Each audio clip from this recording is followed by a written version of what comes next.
주말 사이 전해진 주요 외신 소식들 함께 확인해 보도록 하겠습니다. 오늘도 테슬라의 소식으로 출발하도록 하겠습니다. 이 테슬라의 충전소 수익이 앞으로 오는 6년 동안 4조 원에 달할 것이다라는 추산이 나왔습니다.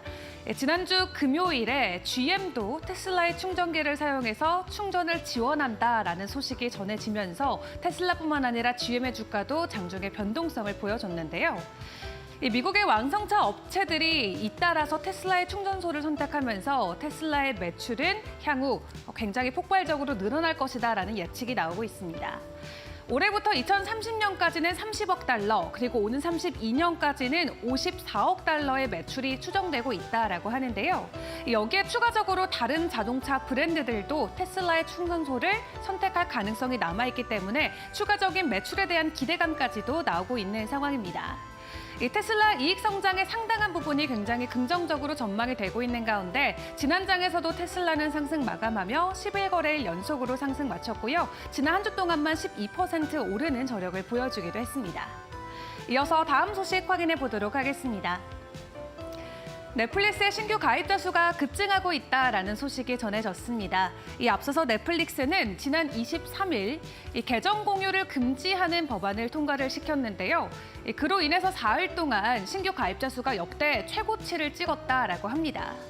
정확히 지난달 26일부터 27일까지 가입자 수가 각각 10만 명이 넘었다라고 하고요. 4일 동안의 하루 평균 가입자 수를 확인해 보게 된다면 7만 명이 넘는 것으로 확인되고 있습니다. 단속 효과로 인해서 신규 가입자 수가 2배 이상 증가하고 있다라고 하는데 코로나19 때문에 미국 전역이 이 스트리밍 수가 늘어났을 당시보다도 더 큰 폭의 신규 가입자 수가 늘어난 것이라고 합니다. 계정 공유 지금은 미국을 시작으로 확산이 되고 있습니다. 이어서 캐나다나 다른 국가로도 이어지는데요. 우리나라 같은 경우도 연내는 도입이 될 것으로 현재 전망이 되고 있습니다. 이 계정 공유 금지가 추가적으로 확산됨에 따라서 넷플릭스의 신규 가입자 수가 늘어날 수 있을지 이 부분 주목해 보셔야겠습니다. 이어서 다음 소식 확인해 보도록 하겠습니다. 네, 마이크로소프트도 이제 중국을 나온다라고 합니다. 이번에 중국을 나와서 캐나다로 이전을 한다라고 하는데요. 이 미중 갈등 영향도 있었고 또 중국 당국의 압박도 지속적으로 이어지면서 현지에서는 여러 가지 어려움이 있었다라고 합니다. 이 제3국가인 캐나다로 이전을 하게 된다면은 활발한 기술 논의에 대한 속도가 이어질 것으로 이 업체에서는 기대가 되고 있다라고 하는데요. 네, 하지만 마이크로소프트의 아시아 지사가 캐나다로 이전하게 된다면은 중국 당국의 거센 반발도 현재 예상이 되고 있는 상황이라고 합니다. 그동안 이 마이크로소프트의 리서치 아시아에서는 그동안 중국의 다양한 정보기술 인력들을 양산해온 것으로 확인되고 있는데요.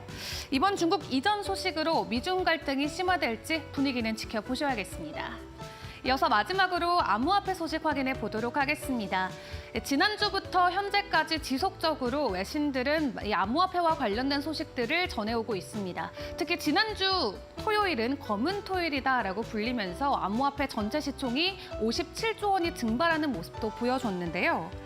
솔라나와 에이다 등과 같은 주요 알트코인들이 하루에만 무려 20% 넘게 폭락하면서 57조 원이 증발됐다라고 합니다.